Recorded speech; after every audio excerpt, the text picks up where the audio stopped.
आज की कहानी का नाम है शॉर्टकट, जो काफी डरावनी कहानी है, जिसे सुनकर आपके रोंगटे खड़े हो जाएंगे। तो वीडियो पर अंत तक बने रहे। तो चलिए शुरू करते हैं। अरुण, रवि, तरुण तीनों दोस्त मिलकर अपने दोस्त ऋषि की शादी में उसके गांव से जा रहे थे।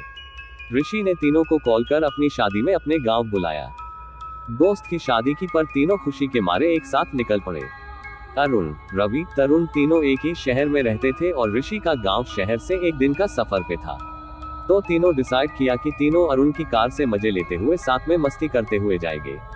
तीनों गाड़ी में बातें करते हुए जा ही रहे थे कि तभी एक काला साया अरुण की कार के सामने से बहुत तेजी गुजरा। अरुण ने बड़ी स्पीड से कार के ब्रेक दबा दिए। अचानक मौसम खराब हो गया। धीमी धीमी बरसात शुरू हो गई। आसमान में काले बादल छा गए, बिजलियां कड़कने लगी। तरुण, क्या बात है यार, अचानक गाड़ी क्यों रोक दी? अरुण, पता नहीं, मुझे ऐसा लगा जैसे सामने से कोई गुजर कर गया हो। रवि, अबे चलती गाड़ी के आगे से कोई गुजर कर जाएगा तो अब तक इसी रोड पर मरा पड़ा होता, तेरा वहम होगा। वैसे ऋषि का गांव अब कितनी दूर रह गया है? अरुण, लगभग 6 घंटे और लगेंगे। अरुण की बात सुनकर सभी दोस्त अरुण की ओर देखने लगे। तरुण, यार इस रूट से तो 6 घंटे ही लगेंगे, क्यों ना हम कलीना वाले रूट से शॉर्टकट ले लेते हैं, वहां से सिर्फ 2 घंटे में ही हम पहुंच जाएंगे। अरुण, पागल हो गया है क्या? तुझे पता नहीं कि वो रास्ता बड़ा खतरनाक है, वहां पर लोगों की अक्सर लाशें मिलती हैं, कहीं ये शॉर्टकट हम लोगों को भारी न पड़ जाए। रवि, यह सब बकवास है, यह मीडिया वाले भी ना टीआरपी के लिए कुछ भी बोलते हैं, हम उसी शॉर्टकट से चलेंगे। अरुण के बहुत समझाने पर भी उसके दोस्त नहीं माने। मजबूरन अरुण में उसी शॉर्टकट पर गाड़ी को लेना पड़ा। रात का अंधेरा चारों तरफ फैल चुका था। हवाओं ने अपना रुख तेज कर दिया था। चारों तरफ सिर्फ और सिर्फ साए साए की आवाजें आ रही थी। ऐसा लगता था जैसे अरुण और उसके दोस्त उस रोड पर अकेले हों।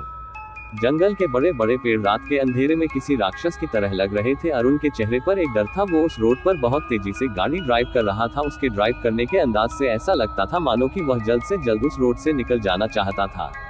तभी अचानक एक बहुत बड़ी बिल्ली उसकी कार के सामने आकर खड़ी हो गई। अरुण ने बड़ी स्पीड से कार के ब्रेक दबा दिए। उस बिल्ली को देखकर तीनों दोस्त के माथे पर पसीना आया गया। उस बिल्ली का कद आम बिल्लियों से बहुत बड़ा था। उसकी आंखें रात के अंधेरे में अजीब से अंदाज में चमक रही थी। अचानक वो चिल्लाती हुई जंगलों की तरफ भाग गई। रवि और तरुण ने डरते डरते अरुण की ओर देखकर कहा, तरुण, यह क्या बला थी यार? बिल्लियां तो मैंने बहुत देखी, लेकिन इतनी लंबी बिल्ली तो मैंने कहीं नहीं देखी। रवि, यार मुझे लगता है कि अरुण सही कह रहा था, कहीं हम लोगों ने गलत शॉर्टकट तो नहीं ले लिया। अरुण, मैं कहता हूँ अब भी वापस चलो, मुझे कुछ ठीक नहीं लग रहा। मैंने इस शॉर्टकट के बारे में तमाम अफवाहें सुनी है। रवि, तू सही कह रहा है यार, इस पूरे रोड पर सिर्फ हम लोगों की कार ही अकेली दौड़ रही है। आसपास कोई नजर नहीं आ रहा। ऐसा लगता है जैसे कि रात के सन्नाटे में सिर्फ हम लोग ही यहाँ लड़ मौजूद है। अरुण के दोस्तों ने वापस मुड़ने की सहमति दे दी, मगर अरुण ने जैसे ही कार वापस मोड़ने के लिए कार स्टार्ट की, कार स्टार्ट नहीं हुई। अरुण और उसके दोस्तों ने कार को स्टार्ट करने की बहुत कोशिश की, धक्का भी लगाया, लेकिन लाख कोशिश के बाद कार अपनी जगह से टस से मस नहीं हुई। तभी अचानक एक दिल दहला देने वाली भयानक चीख उनके कानों में टकराई। चीख सुनकर तीनों एक दूसरे के चेहरे की ओर देखने लगे। अरुण में कपकपाती हुई आवाज में अपने दोस्तों से कहा, अरुण, यह तो किसी औरत की चीखने की आवाज है यार। रवि, तू सही कह रहा है, कहीं ऐसा तो नहीं कि कोई औरत मुसीबत में हो? तरुण, क्या बात कर रहा है तू? देख नहीं रहा यहाँ पर दूर दूर तक कोई इंसान मौजूद नहीं है? अचानक अरुण की निगाह सामने घनी झाड़ियों में पड़ी। अरुण ने देखा रात के अंधेरे में झाड़ियों में कोई खड़ा हुआ उन सबको घूर रहा था।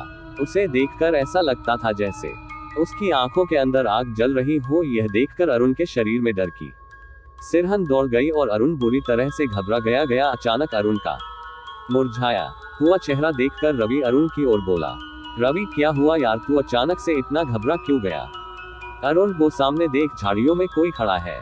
अरुण के कहने पर उसके दोस्तों ने झाड़ियों में नजर डाली तो वहां कोई मौजूद नहीं था। रवि, वहां तो कोई मौजूद नहीं है। एक तो मुझे वैसे ही डर लग रहा है, ऊपर तो तू मुझे डरा रहा है। अरुण, नहीं यार, मैंने वास्तव में देखा, झाड़ियों में कोई मौजूद था जिसकी आंखें चमक रही थी। रवि, अरे यार, वही बिल्ली होगी। उद्धरण चिन्ह। उन तीनों की गाड़ी एक घने पेड़ के नीचे खड़ी हुई थी। अरुण और रवि एक दूसरे से बातें कर ही रहे थे कि अचानक उनके कानों में तरुण के चीखने की आवाज आई। तरुण की चीख दिल दहला देने वाली थी। चीख सुनकर अरुण और रवि ने जैसे ही पीछे मुड़कर देखा तो वहां पर तरुण गायब था। तरुण को अचानक गायब देखकर दोनों के चेहरे दहशत से पीले पड़ गए।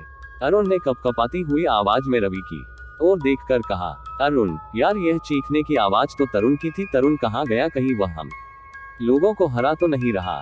रवि नहीं यार, वह हम लोगों के पीछे ही तो खड़ा था, और रहा सवाल उसके डराने का तो तरुण उस नेचर का नहीं है, वह बेचारा तो खुद डरा हुआ है, और सच कहा जाए तो हम सब डरे हुए हैं। उद्धरण चिन्ह। अरुण तो फिर तरुण कहाँ गया।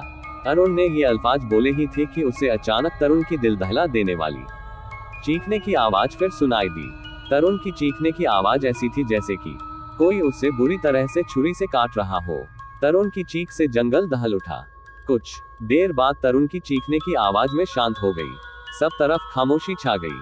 अरुण रवि से कुछ कहना ही वाला था कि तभी अचानक घने पेड़ के नीचे से तरुण की लाश धड़ाम से नीचे गिरी। तरुण की लाश देखकर दोनों के गले से चीख निकल गई। अरुण ने देखा कि तरुण की लाश जमीन पर पड़ी हुई थी। लाश देखकर अरुण और रवि के दिमाग ने काम करना बंद कर दिया था। उन दोनों ने देखा कि तरुण की लाश से आंखें गायब थी।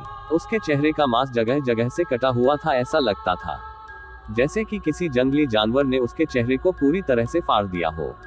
तरुण का भेजा बाहर निकला हुआ था।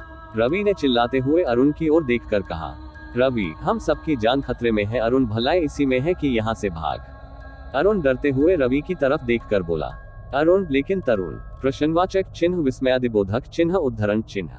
रवि तरुण मर चुका है, और अगर हम लोग ऐसे ही यहाँ पर खड़े रहे तो कुछ देर बाद हम भी मारे जाएंगे, चल भाग यहाँ से।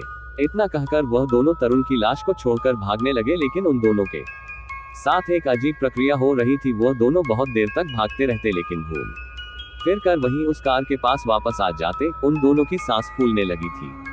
थक हार कर वो अपनी कार के बाहर ही बैठ गए। अरुण हाँफते हुए बोला, अरुण ये सब क्या हो रहा है यार, हम चाहे कितनी भी दूर भागकर चले जाते हो, लेकिन घूम फिर कर यही वापस आ जाते हैं। रवि मेरी भी कुछ समझ में नहीं आ रहा, काश मैं तेरी बात उस वक्त मान लेता। हमें यह शॉर्टकट नहीं लेना चाहिए था। आखिर क्या राज है इस जंगल का, कौन है जो हमें मारना चाहता है। अरुण मैंने सुना है इस जंगल में काफी साल पहले आदिवासी रहा करते थे जो काला जादू करते थे। कहते हैं कि वह दुनिया से अलग थलग रहते थे। जब अंग्रेजों ने जंगल काट काट कर रोड बनाना शुरू किए तो इस जंगल के आदिवासियों ने अंग्रेजों को ऐसा करने की मना कर दिया। बदले में अंग्रेजों ने सारे आदिवासियों को जिंदा जला दिया। कहते हैं कि उनकी आत्माएं आज भी जंगल में भटकती है, और कोई भी रात में अगर भूला भटका मुसाफिर यहाँ पर फंस जाता है तो वह कभी बाहर नहीं निकल पाता। रवि अगर ऐसी बात थी तो तूने हमें पहले क्यों नहीं बताया।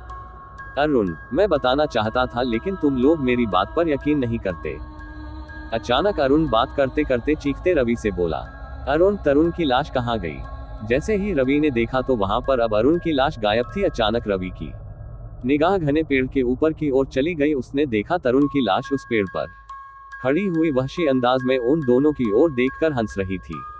तरुण के हंसने की आवाज सारे जंगल में गूंजने लगी। अचानक देखते ही देखते तरुण के हाथ बहुत लंबे हो गए, और उन हाथों ने रवि की गर्दन को बुरी तरह से दबोच लिया। रवि का दम घुटने लगा। रवि अपनी जान बचाने के लिए हाथ पैर छटपटाने लगा। अरुण ने रवि को बहुत बचाने की कोशिश की, मगर वह नाकामयाब रहा।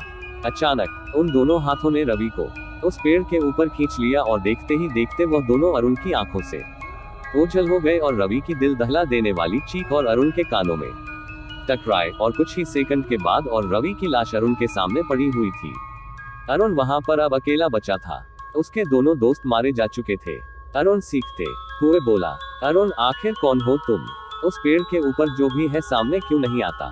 अरुण ने इतना बोला ही था कि अचानक फिर से उसे झाड़ियों में चमकती हुई दो आंखें दिखाई दी। देखते ही देखते वह आंखें अरुण के बेहद करीब आ गईं, और सामने का मंजर दिल दहला देने के लिए काफी था। अरुण ने देखा उसकी आंखों के सामने एक लंबी चौड़ी औरत खड़ी हुई थी, जिसका चेहरा पूरी तरह से काला और जला हुआ था। उसके चेहरे पर उसकी आंखें थी ही नहीं, उसकी आंखों की जगह पर आग जल रही थी। उसके हाथ की जगह बड़े बड़े पंजे थे। अचानक वह औरत अरुण की ओर देखकर भारी आवाज में बोली, औरत बरसों पहले इसी जगह पर अंग्रेजों ने शॉर्टकट बनाने के लिए हमारे समुदाय के लोगों को जिंदा जला दिया था। उन्हें लगता था कि हम खत्म हो गए हैं, मगर वह नादान नहीं जानते थे कि आत्माएं कभी नहीं मरती। हम अपने समुदाय के अलावा दूसरे लोगों का चेहरा देखना पसंद नहीं करते। जब हम जिंदा थे तब भी हमने इस परंपरा का पालन किया, और मरने के बाद भी हमने अपनी इस परंपरा को नहीं तोड़ा। इतना कहकर वो औरत एक भयानक काली परछाई बनकर अरुण के ऊपर झपट पड़ी और कुछ ही देर के बाद अरुण की भी एक दिल दहला देने वाली चीख पूरे सन्नाटे को चीर गई।